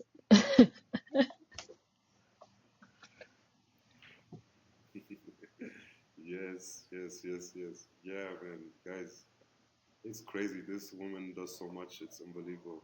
So, yes, now, of course, I'm a crumper. The name Bucktalk is stems from crump, so we have to talk about crump at some point, right? So let's dive into it. You mentioned quickly, right, with Dico that you saw crump from her, and then you met Mickey. So tell me about it. How did you meet Crump? When did you see it the first time? When did you make the choice to, okay, I want to do this dance? And what has this dance meant to you since you started it? And also, we met through Crump, right? So there's a lot To mention at, to at the tell beginning, about, I but yeah, hated crump just start music with so some much. things. Yeah. I hated crowd music. I was like, I don't understand it at all. And then um, I was like, okay, I'll give it a try. And Dico brought me to EBS. My first Yeah. EBS I was in before COVID, I think, 2019. And I was like just sitting with her and a friend of mine from hip hop. We were sitting in the audience, like back in the seats, like really not on the stage, but like really far away. And I, so I just wanted to watch it. And then I saw like Crump in real life my first time, and Dika was like, I think she was attending. No, she was just chilling with us. And she was trying to explain to me the different moves and what kind of meanings it has, but I was like, girl, I don't like it. I don't like it at all. You know? And like, I don't get they're not on music, they're offbeat all the time. I don't get it. So this was for me the first touch with Crump. And I think it was cool to see, but because the energy was different to hip hop, it was more warm and welcoming. So the people from the crump scene, they were saying hi directly without Right. being so arrogant like hip hop, you know. They were nicer and friendly. And then I just like, okay, nice style, but it's not for me. And then I remember I was at an event in Leipzig, and Mickey just texted me he has an event in Kiel. I have to come because it's hip hop and crumb and know your rank. He said, yeah, it's hip hop and crumb. Oh You yeah. want to come just to, attend hip hop, but blah, blah, blah. I was like, hey, and I did it by myself. So I was in Leipzig and I just took the train in the night to go to Kiel. So I was like, okay, let's go. And I texted, I think it was Lucia and Esmir, because I knew Esmir tight um, from hip hop, actually. I just met him through hip hop. He was also dancing hip hop when I came to Berlin. And then he said, yeah, I'm also a crump dancer. You should come because we're going there. I was like, okay, cool. Can I sleep with you in an apartment or something? And they were like, yeah, of course, come with us. And I was like, okay, cool. So for me, really spontaneously by myself, going to Kiel and sleeping randomly with people I just know random. Um, yeah, so crazy I am. And then I met you guys, all of you. I think Mickey I knew before, but I saw all of you crumpers and I was like, okay. And there was P Dog for hip hop as judging and Bruiser for crump, I remember. And then I participated. Hip hop was like my comfort zone, blah, blah, blah. Yeah. And then I think seeing crump on this smaller stage and also in the smaller environment, I tried to understand a bit more. And I felt it a bit more because it was so comfy and so close and so small. So yeah, I think this was the first event where I started to like Crumb. To like Crumb. Know your rank. Know your Yeah, rank. and then back in Berlin, Yeah. Mickey forced me to come to the sessions, and then I was at the sessions, and it was really interesting to see and to get to know you people a little bit, also through dance, because I was touched already by you as a crumper.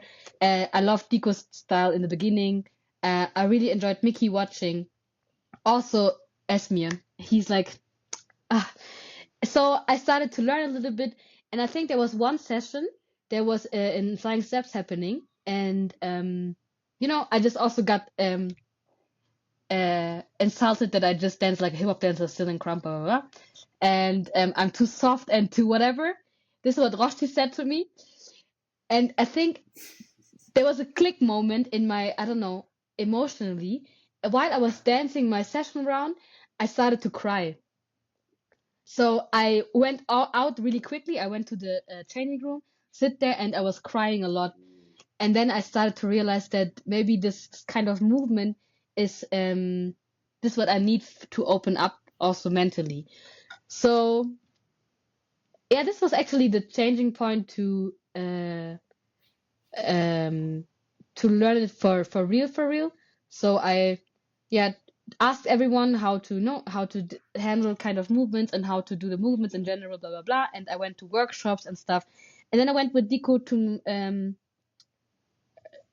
Czech Republic to a Crump event, Backyard. And then I was passing the pre-selection already. I was like, oh my God. And if I see this footage now, I was like, damn, I don't know what I did.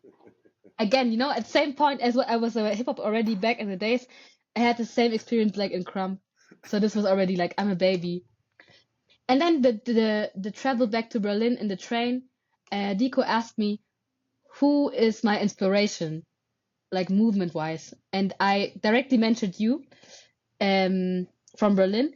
And I was like, oh, I don't know what it is, but he touched me already when he's starting to move. He has something that's really touchy on the emotional level, not only movement wise, but also emotionally. So then she said, yeah, text him.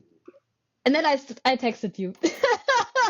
And then I was like, oh, you want to dance and train with me? And I was so nervous. I was like, maybe he's too cool. He will not answer at all.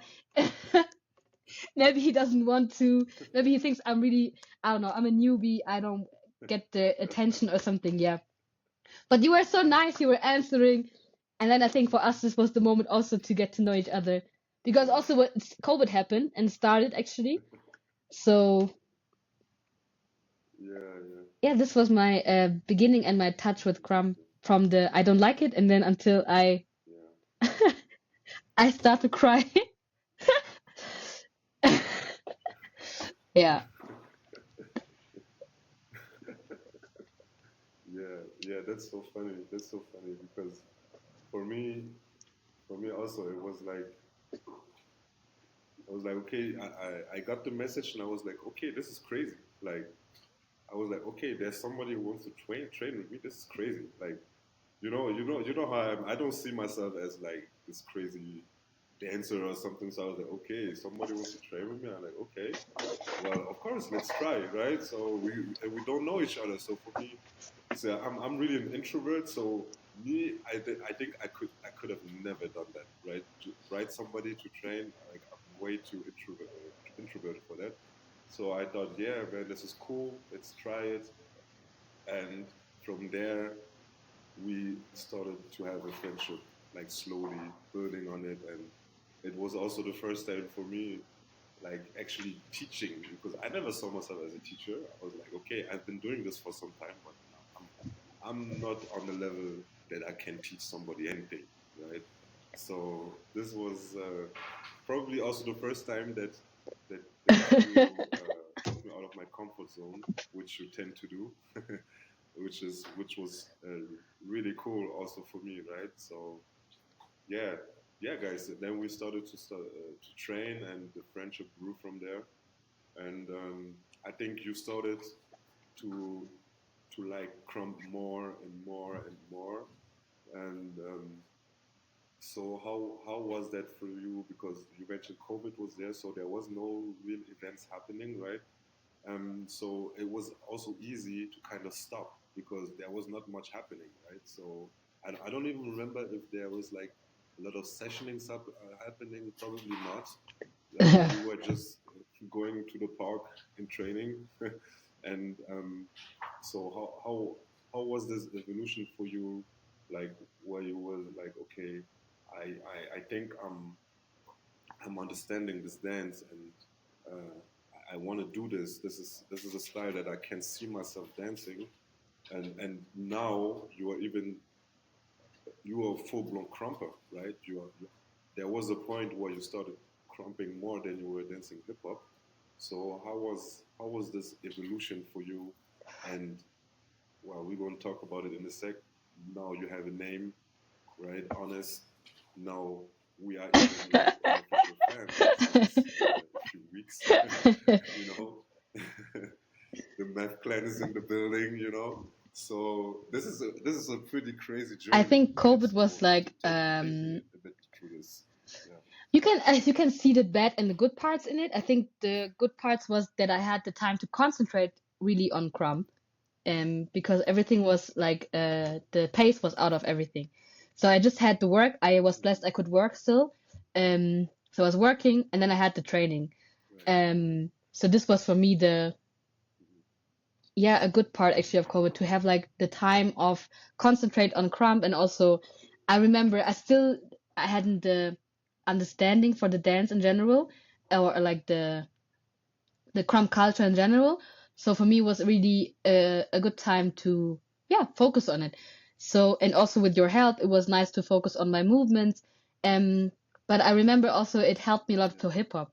So my softy hip hop Iman version got also more strength and also more foundation and also more um how you say my body got built differently. So I had different um yeah, different movements in hip hop as well. So this was also a nice Yeah.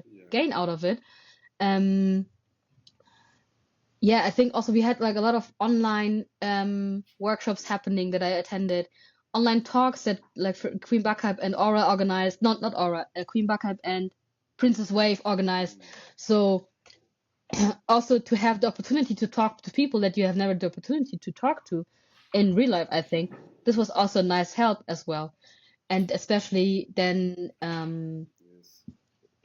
I think I'm not sure when it started. I think directly after COVID, but yeah, I think a little bit in COVID times also we had the opportunity to uh, work for a theater project with us with four crumpers, and I was like, I just danced crump for 1.5 years. I'm not ready if I'm ready for this, and sure if I'm ready for this. And I started already to work with Queen Buckhype, and Yeah. this was random. Um, Also I saw videos of her, Yeah. and now I'm talking to her and dancing with her on the stage. That's crazy. Um, but I think also the bad side is like I'm really sad that I didn't have the experience to travel directly and also to experience the Crumb directly from the side that I started to understand. Also in battle wise, because I think battling at the beginning would help me a lot, but I didn't have this opportunity.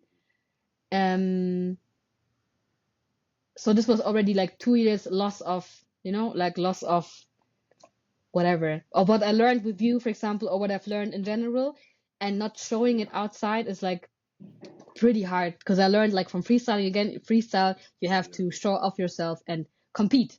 And I didn't have the chance to do it. So yeah, I think 2 years for me is like already lost, but also Right. Right. it was quite fine actually. It was meant to be that I had to learn it like in this way. Yeah. Yeah. Yeah. So now you're in Crump. You're having the first relationships in Crump with Crumpers, right?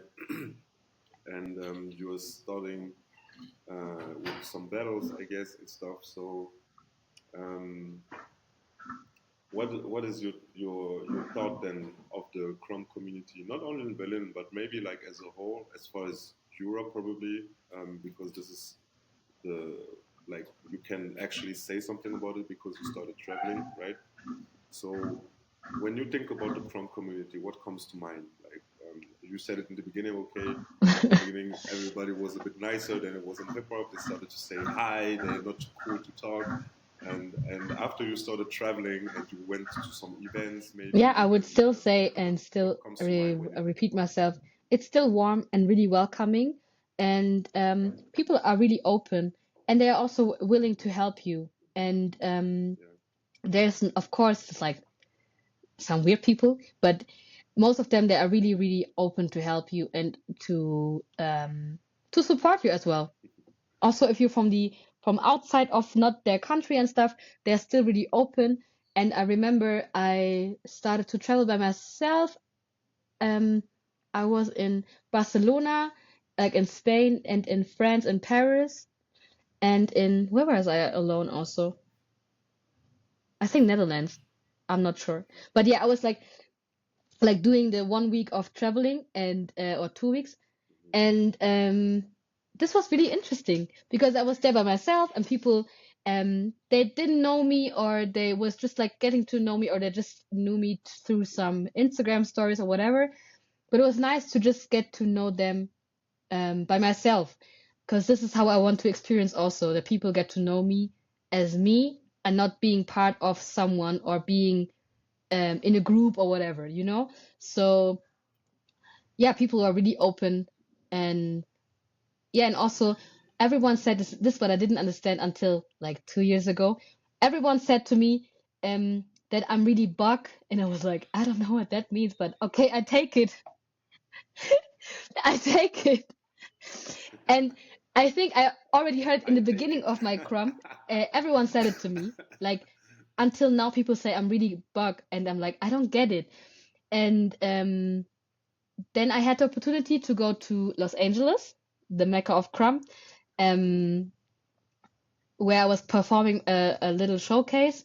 Mm, Um, yes. although also this crazy opportunity.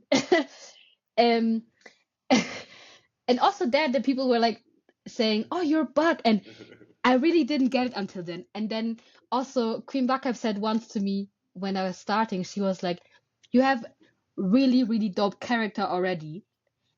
Although you don't have the movements, your crump is shit, but your character is crazy."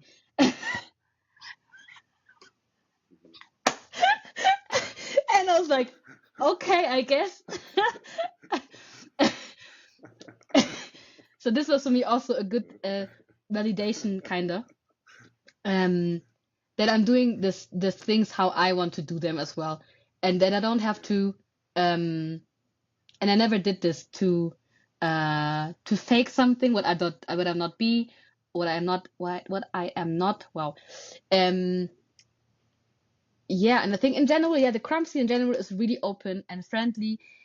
If you it's for every scene like this. If you dig deeper, of course you find like little negative stuffs and more kind of like, but in general, for me, as a female crumper as well, I feel Yes. really comfortable. Yeah. I really feel really comfortable. And also, I remember in Paris, I was there at I think it was the newcomer session from Cyborg. I was like with uh, Lady No Script. We were like not a lot of female dancers there. And then they wanted us to battle as well. It was really cold in the middle of the night, like midnight or something.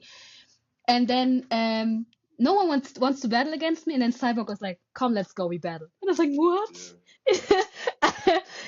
And then I battled against Cyborg. But it was a cool, yeah, cool experience as well, because it was like happening really natural. And for me, also, Crump is this is really natural, not Yeah. forced. Yeah, everything really common sense or grounded as well. So yeah, and also with the name stuff that you mentioned, I think um Yeah. I always Yeah. dance That's with nice. my name Iman, because I was like, my name has also a big meaning. It means belief and patience. So for me, this was already the source of my crumb. Yeah. And Yeah. I think my own name, Honest, I just dreamt out of it. I just Yeah. told you, but I was dreaming out of it when I was dreaming that I was at Illest Battle because I never was at Illest first. It's an event in Paris, and I was dreaming that someone was calling out Honest, and I stood up Yeah. and I was dancing under this name Honest, and I just woke up and I was like, okay, I think maybe this is the name I should take. When God is giving me this in my head, and maybe I should take it, and I took it. Yeah, Yeah. Fire. That's so fire. Yeah. And also, I think, guys, if you made it until this point in the podcast, if you hear the name Honest, I think it makes so much sense, right? Like when you told me, I don't remember yeah. clearly, but I think when you told me, I was like, yeah, that's you, literally. Like it fits so well. And also when I see you dance or when people see you dance, it just fits, man. It's just sometimes it's just like yes, it's there. It's exactly what it is, right? So honest is the perfect name I feel like for you, and so dope to hear your Crumb journey so far. And of course, we also have a little collective in that regard, right? In that with me, I have to mention it. I don't really have a question for it because, like, what should I ask about it? But it consists of Da da da. me, Betty, and Nikki. Shout out to the team, right?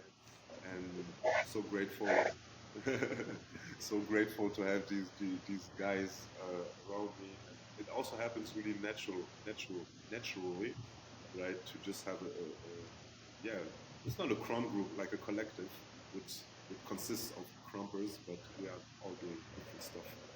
Um, but yeah, man, what I also want to mention before I come to the last two questions, um, like I mentioned, Iman and I, we are now fam. So in Chrome, we have Chrome fams, which is equivalent to Chrome to groups, I guess. So fam is a short term for family, of course. And so which makes me the big fam now, which is crazy to me. Um, but it's not about me right now. So I want to know from you.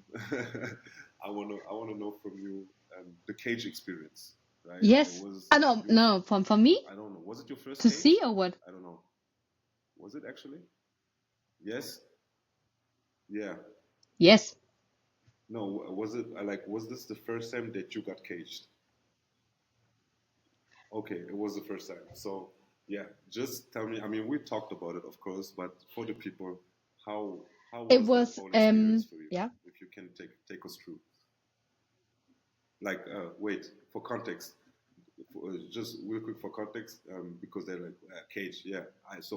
I caged Iman before I opened my fam and gave her the sister rank. So she's now Sister Meth. And in Crump, usually how it happens, a new fam member gets caged, which means she has to dance rounds, unlimited rounds against either the whole fam or whoever happens to be there that day, right? And it's her versus everybody, basically, right? That is a cage, and a cage is also not a guarantee that you get the name, right? So just for informations, right? But so she got caged, she got the name, she did I every was not round, prepared at all, guys. yeah. Just It was crazy like experience. really not nice to me at all. On his last days, he was doing this. So I was not prepared at all. I just know from my friends who got caged, like from the crumpers that I know, they always told me, yeah, you got prepared with your big homie, you got to train at a certain level, and then he decides if you're ready to get caged or not. And I was like, maybe this is gonna happen like this as well. Blah, blah, blah. But no, it didn't. So he just came, and I remember that actually we wanted to do like a last training together with NWBNI, and Betty and me were the first time there, and Betty was playing so good her role.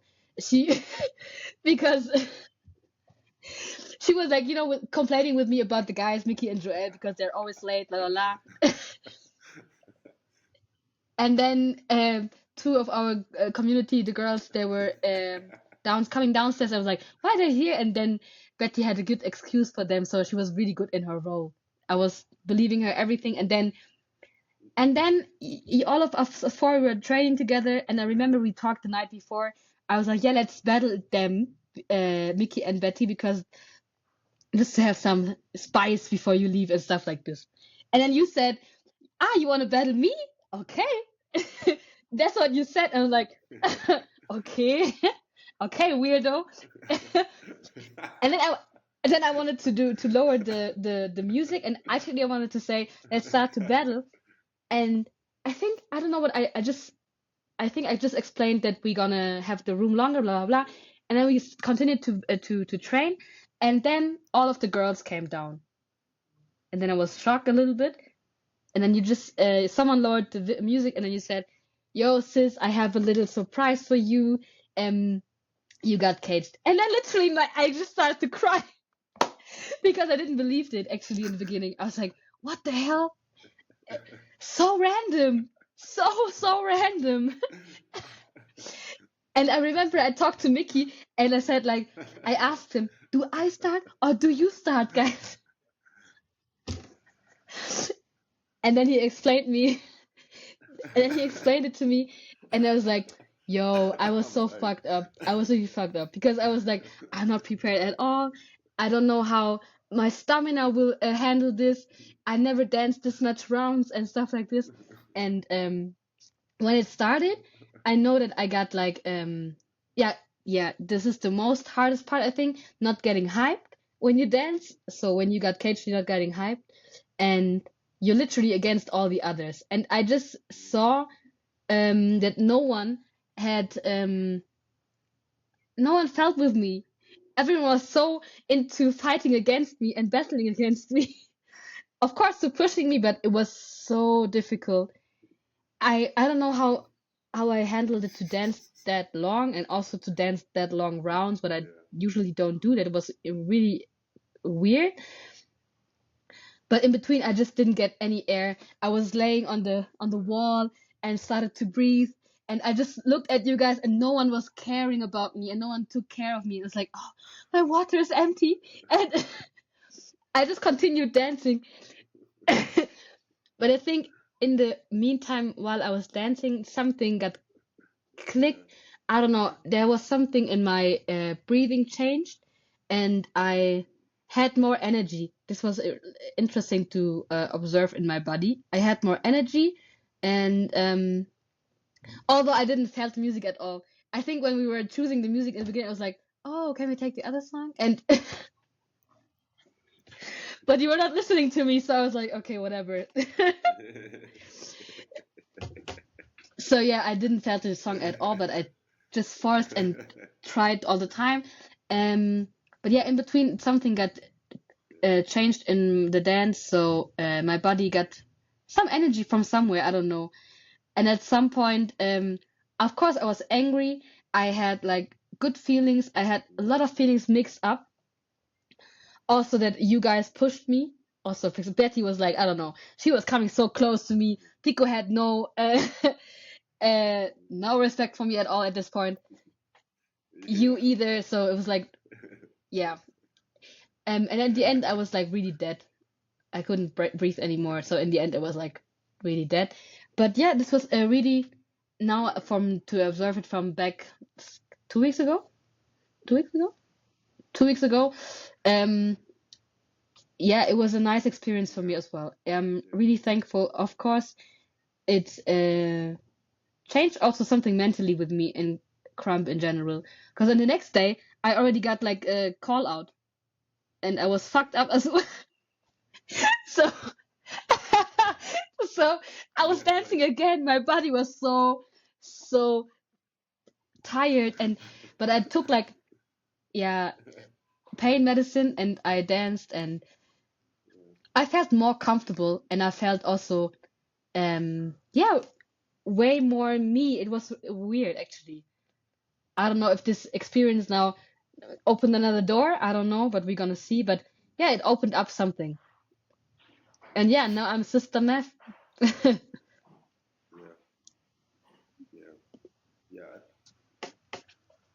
JoelThaMef, man, and I think yeah, it was a crazy experience, and I think I can see, well, I saw also that like it changed something, and not only for you, for me also, um, and we're gonna see how it takes us.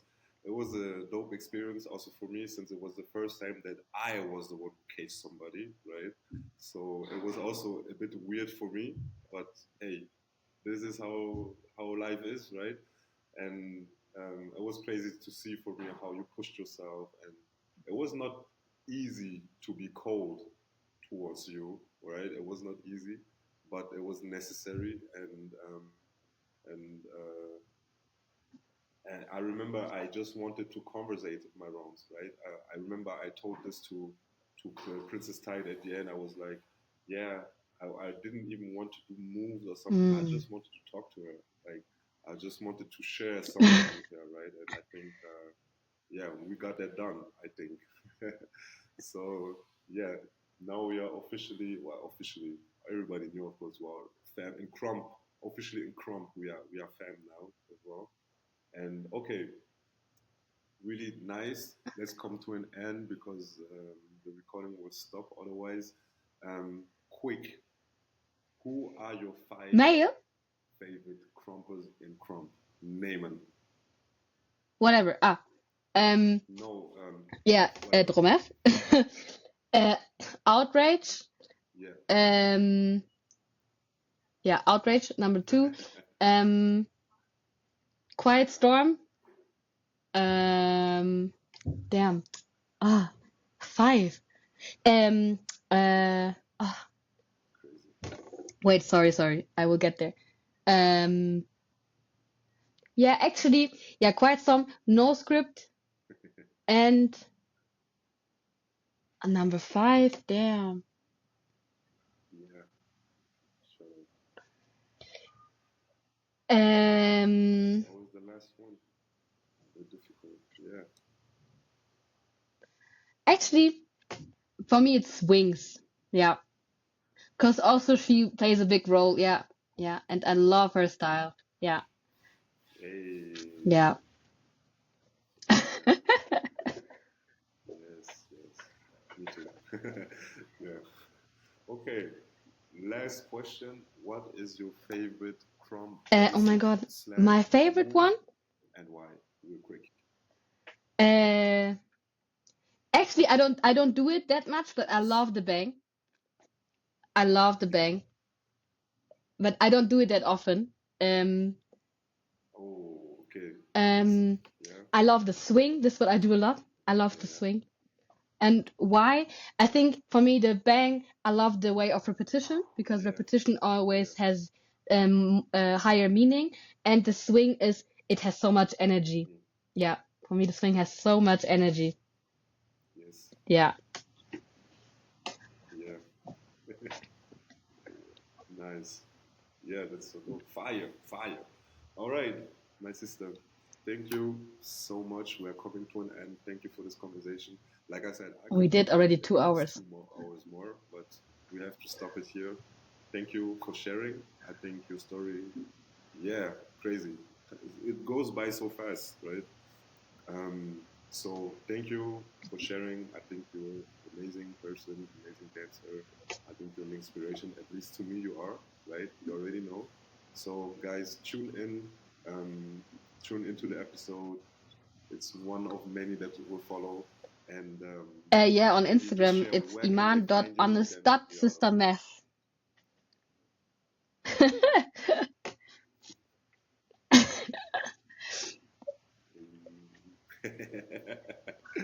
All right, sister. Thank you so much, and enjoy Thank your you. trip in Africa. Thank you. Have a good We day. talk to each other anyways soon.